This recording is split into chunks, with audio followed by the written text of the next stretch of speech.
This lesson is on writing compound sentences. Remember the three types of sentences that you should already know. A simple sentence just has one independent clause. A compound sentence has two independent clauses, and this example shows you the two independent clauses joined with a comma and the conjunction and.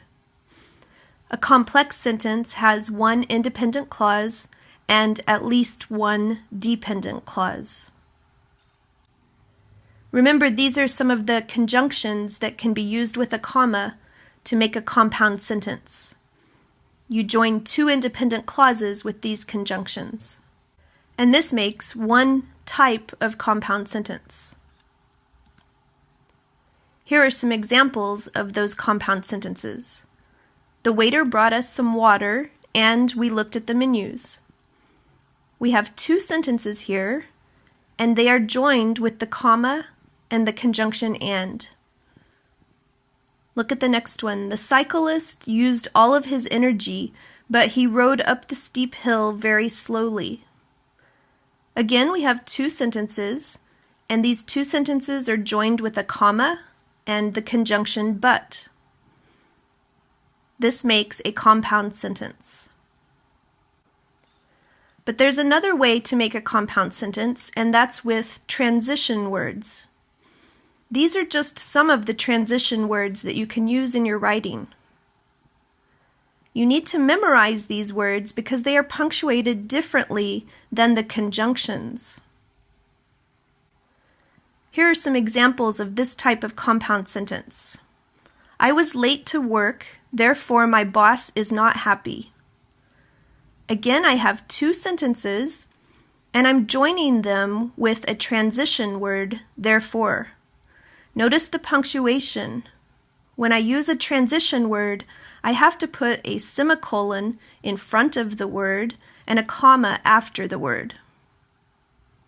Look at the next example. Saving money is not easy. However, it is a good habit to follow. Again, I have two sentences, and I'm joining them with a transition word. So I have to put the semicolon in front of the transition and a comma after the transition. This makes a second type of compound sentence. Let's look at a couple more examples. Jane needs to buy a new car. Also, she needs money for her tuition. Also is another transition word, and it's joining two sentences, so we put a semicolon in front of it and a comma after it. Look at the next one. He needs to study harder, otherwise he is not going to pass the class. We used otherwise to join these two sentences, and we put the semicolon in front and the comma after. So remember that list of transition words that you can use like this. You'll punctuate them all the same with a semicolon in front of the transition and a comma after the transition. Let's check your understanding. These are some sentences that have not been punctuated. Pause the video and write these sentences down. This is good practice for you. In each sentence, decide if you need to add punctuation or not. Some of them may need no punctuation. But if it's a compound sentence, you'll need to do something. Remember that before a conjunction, you put just a comma. For a transition word, you'll put a semicolon and a comma. Pause the video now and do the exercise. Let's see how you did. In the first one, we had a transition word joining two sentences, so we need to put a semicolon in front of however and a comma after. In the second sentence, we just had a simple sentence. It's not a compound sentence, because after and, we don't have a subject and verb. Remember, you have to join two sentences together to have a compound sentence. In this sentence, we just have two objects joined by and, so you don't put a comma. Look at the third sentence.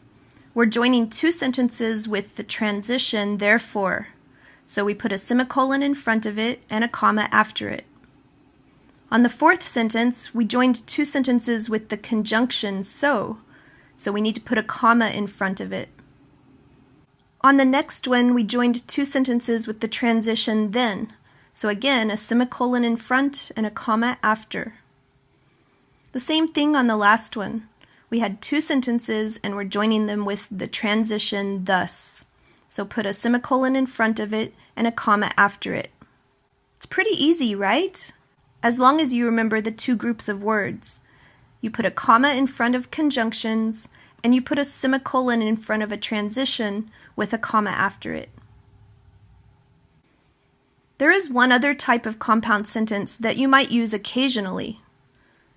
In this type of compound sentence, we only use a semicolon to join two sentences. Look at the first example. Susan is very healthy. She usually walks to work. Notice that these two sentences are very closely related, and we kind of have the meaning of and here. Susan is very healthy and she usually walks to work, right? You can imagine that. When we have two sentences that are very closely related and have the idea of and, we can use a semicolon by itself to join the two sentences.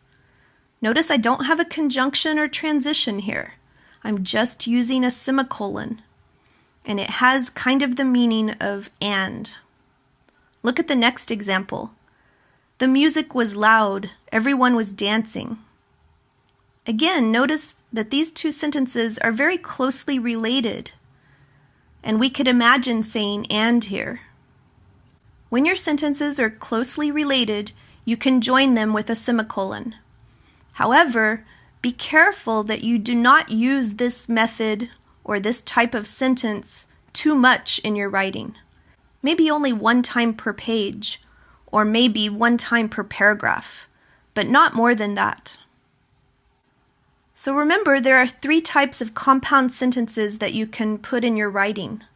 The first type uses a comma and conjunction, like and, but, or so. The second type of compound sentence uses a semicolon with a transition and a comma.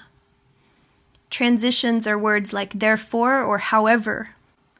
The third type of compound sentence uses a semicolon only.